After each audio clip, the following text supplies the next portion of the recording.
Reis, capítulo 5, diz assim: Naamã, comandante do exército do rei da Síria, era grande homem diante do seu senhor e de muito conceito, porque por meio dele o Senhor tinha dado a vitória à Assíria. Ele era herói de guerra, porém sofria de lepra. Tropas saíram da Síria e da terra de Israel, levaram cativa uma menina que ficou ao serviço da mulher de Naamã. Um dia, a menina disse à sua senhora: Quem dera o meu senhor estivesse na presença do profeta que está em Samaria. Ele o curaria da sua lepra. Então Naamã foi contar isso ao seu senhor, dizendo: Assim e assim falou a jovem que é da terra de Israel. O rei da Síria respondeu: Vá, eu enviarei uma carta ao rei de Israel. Então Naamã partiu e levou consigo 340 quilos de prata, 72 quilos de ouro e 10 mudas de roupa. Levou também ao rei de Israel a carta que dizia: Tão logo esta carta chegar a você, saiba que eu lhe enviei Naamã, meu servo, para que você o cure da sua lepra. Quando o rei de Israel acabou de ler a carta, rasgou as suas roupas em sinal de medo e disse: Por acaso sou Deus com poder de tirar a vida ou dá-la, para que este envie a mim um homem para eu curá-lo de sua lepra? Como vocês podem notar e ver, ele está procurando um pretexto contra mim. Mas quando Eliseu, homem de Deus, ouviu que o rei de Israel havia rasgado as suas roupas, mandou dizer ao rei: Por que o Senhor rasgou as suas roupas? Deixe-o vir a mim, e ele saberá que há profeta em Israel. Então Naamã foi com os seus cavalos e os seus carros e parou à porta da casa de Eliseu. Eliseu lhe mandou um mensageiro, dizendo: Vá e lave-se 7 vezes no Jordão, e a sua carne será restaurada, e você ficará limpo.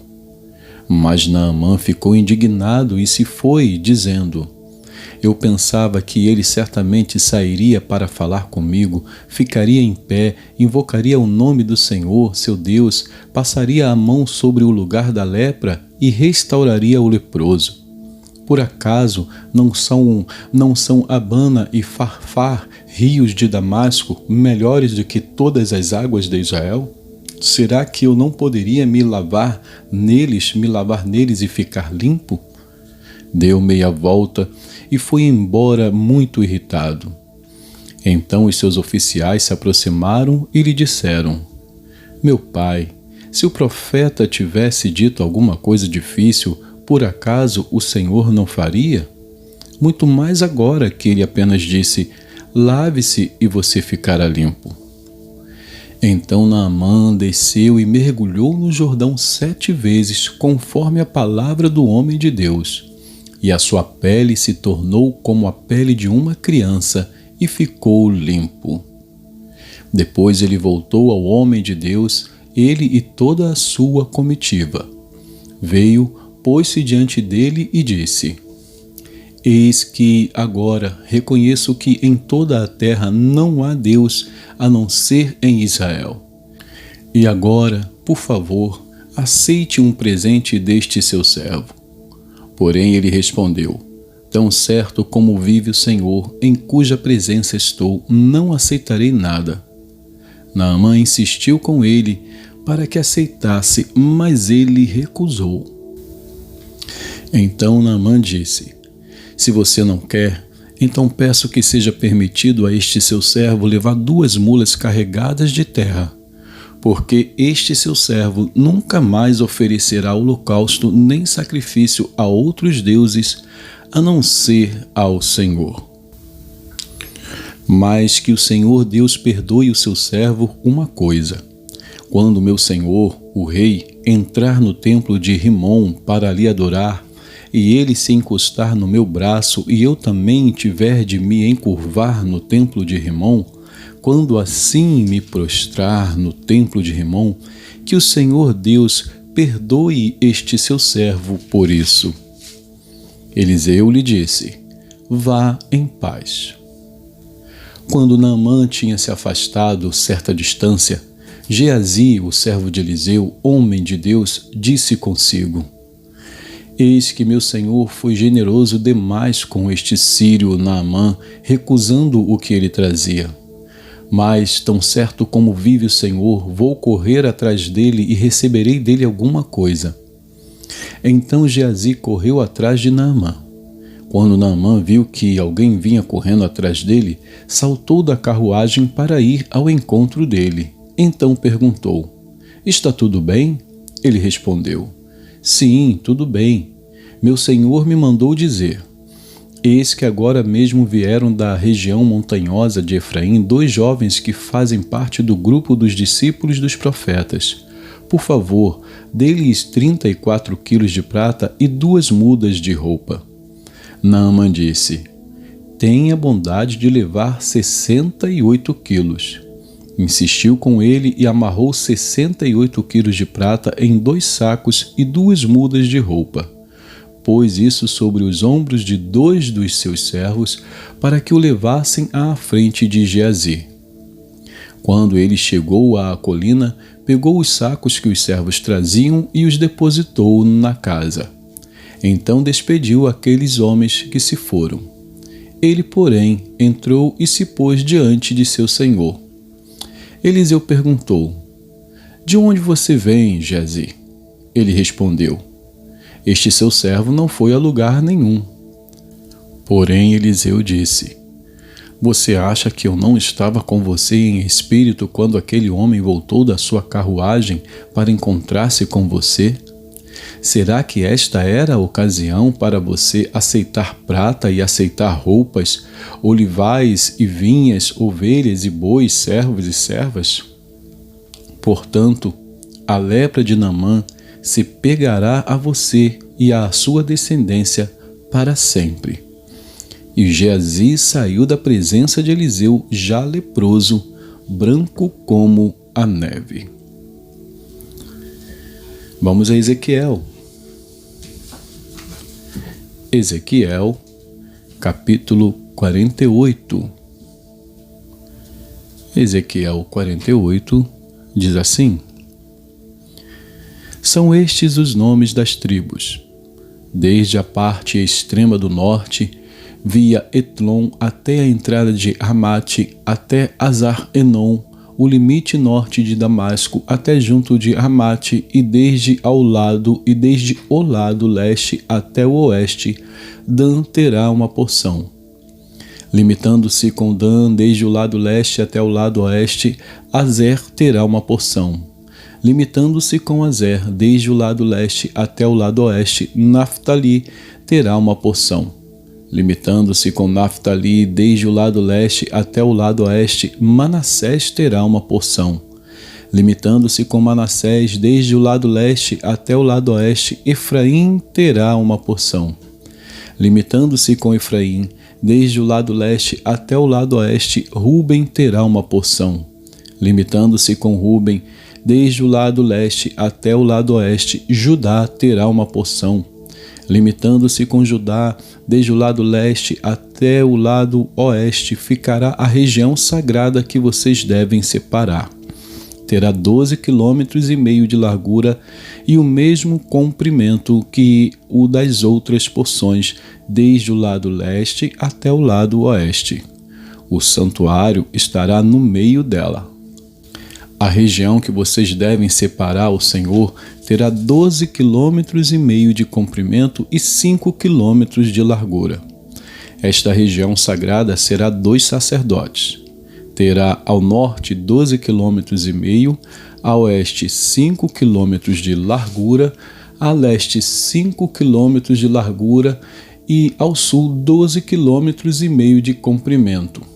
O santuário do Senhor estará no meio dela. Será para os sacerdotes santificados, para os filhos de Zadoc, que cumpriram o seu dever e não se desviaram como fizeram os levitas, quando os filhos de Israel se desviaram. Será uma região especial dentro da região sagrada, um lugar santíssimo, fazendo limites com a porção dos levitas. Os levitas terão uma área de 12,5 km de comprimento por 5 km de largura, paralela à porção dos sacerdotes. Seu comprimento total será de 12,5 km e a largura será de 5 km. Não poderão vender nem trocar nenhuma parte dessa área. A melhor parte da terra não pode ser transferida a outros, porque é santa para o Senhor. A área que restar, de 2,5 km de largura por 12,5 km de comprimento, será para o uso civil da cidade, para habitação e para arredores. A cidade ficará no meio. Estas serão as suas dimensões. O lado norte, de 2.250 metros, o lado sul, de 2.250 metros, o lado leste, de 2.250 metros e o lado oeste, de 2.250 metros. Os arredores da cidade serão ao norte de 125 metros, ao sul de 125 metros, a leste de 125 metros e a oeste de 125 metros. Quanto à área restante, paralela à região sagrada, será de 5 km para o leste e de 5 km para o oeste, e o seu produto será para o sustento daqueles que trabalham na cidade. Essa parte será cultivada pelos trabalhadores da cidade, provindos de todas as tribos de Israel. A região sagrada terá 12,5 km de cada lado, formando um quadrado, e incluirá a propriedade da cidade. O que restar de ambos os lados da região sagrada e da propriedade da cidade será do príncipe. Aquilo que se estende dos 12,5 km em direção do leste e também dos 12,5 km em direção oeste, paralelamente com as porções, será do príncipe. A região sagrada e o santuário do templo estarão no meio. A área que pertence aos levitas e à cidade estará no meio daquilo que pertence ao príncipe. A área entre o território de Judá e o território de Benjamim será do príncipe. Quanto ao resto das tribos, desde o lado leste até o lado oeste, Benjamim terá uma porção. Limitando-se com Benjamim, desde o lado leste até o lado oeste, Simeão terá uma porção. Limitando-se com Simeão, desde o lado leste até o lado oeste, Issacar terá uma porção. Limitando-se com Issacar, desde o lado leste até o lado oeste, Zebulon terá uma porção. Limitando-se com Zebulon, desde o lado leste até o lado oeste, Gade terá uma porção. Limitando-se com o território de Gade ao sul, o limite será desde Tamar até as águas de Meribá, Cádiz, ao longo do ribeiro do Egito, até o Mar Grande. Esta é a terra que vocês repartirão como herança para as tribos de Israel, e estas são as suas porções, diz o Senhor Deus. São estas as saídas da cidade. Do lado norte, que mede 2.250 metros, 3 portões, o portão de Ruben, o de Judá e o de Levi, sendo que os portões da cidade terão os nomes das tribos de Israel. Do lado leste, 2.250 metros e 3 portões, a saber, o portão de José, o de Benjamim e o de Dan. Do lado sul, 2.250 metros e 3 portões, o portão de Simeão, o de Issacar e o de Zebulon. Do lado oeste, 2.250 metros e os seus 3 portões, o portão de Gade, o de Asser e o de Naftali. O contorno será de 9 quilômetros, e o nome da cidade desde aquele dia será: O Senhor está ali. E terminamos mais um livro profético, o livro do profeta Ezequiel. E que Deus abençoe a porção da sua palavra.